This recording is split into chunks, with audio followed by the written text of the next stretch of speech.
according to each one's duty, depending. Some devotees go to the kitchen and cook, and others, like for me, is website programming and all that. Navayavana usually has some Skype calls. It's completely variable according to each devotee. And then we get together for prasadam, evening prasadam. Then we finish cleaning the kitchen, and again everyone goes to their own branch of work. It's either university, programming, website, or going to buy stuff we need like that for offering. Study. There's so many activities, it's hard to tell them all, you know. But that's basically the principle. And then it gets closer to 6, then we have this, we prepare for the class. 6:30 we begin the program, about 2 hours basically. And then we go back, some devotees go for the kitchen to the evening prasadam, and then others, we continue preaching and like that. For me, it's programming all day. It's so funny. I read a little scripture, Program for Krishna. And then program for Krishna, really. And lately we're gonna do a lot of traveling, so it's completely dynamic. I'm curious, why is that question? Why are you asking that, Prasad?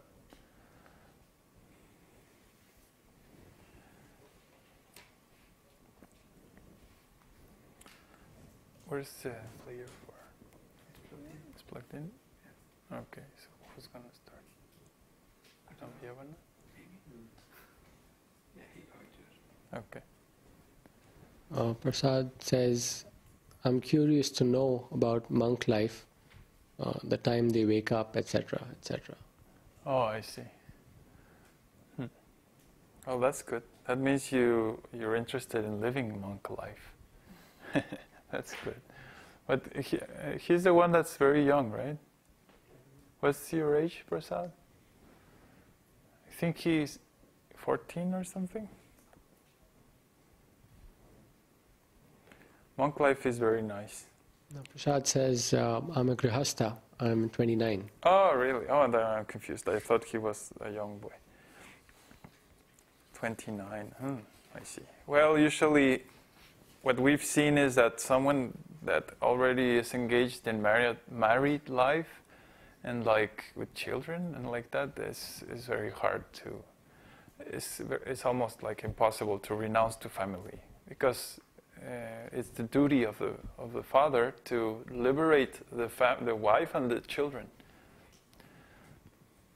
So if you're in that position, I think it's better to think about like not monk life, but married life engaged in devotional service. Monk life is when you are not married and you don't have children already, things like that. Kanai barely escaped. he was almost... I was married. You were married, but no children and like that. So he was like, I'm going to be a monk, and then... Well, that wasn't the reason I became a monk, because I freaked out about being married. Yeah. It just depends. But please consider it, if you have children, basically children are, you shouldn't like just go away, you know. Especially because you're the father.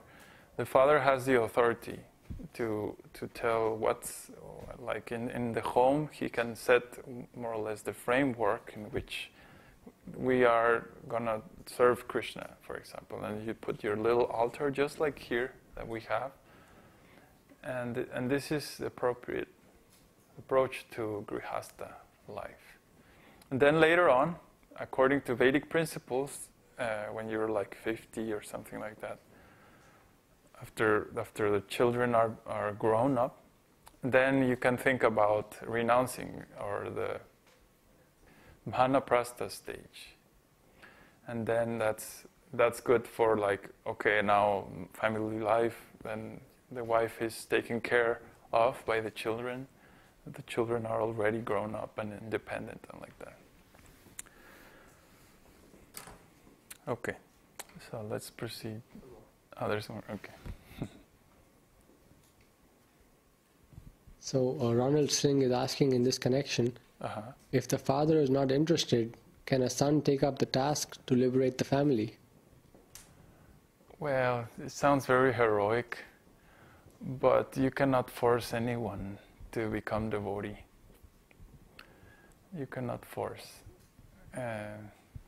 What you can do, is, the impression I get from your comment is, I will take every one of my family members and turn them into devotees. That's very hard. Usually that's rare and hard, both of those. So the best approach, and what we are doing in our experience, is we ourselves go to the highest level or target the highest level, so that when we achieve all these results of devotional service, then our family automatically gets liberated. I think that's so much better, and because family, if someone doesn't want, you cannot force them. And that's my experience, and everyone I've met here is we would love to save all our family members, but if they don't hear, they don't want to stop eating meat and doing nonsense, then how can they improve, If they don't want to, you can't force them.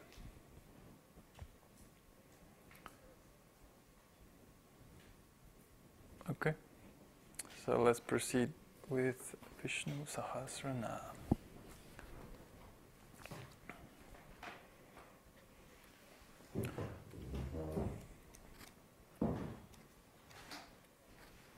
It's there. Sorry? Can I leave you? Oh, okay.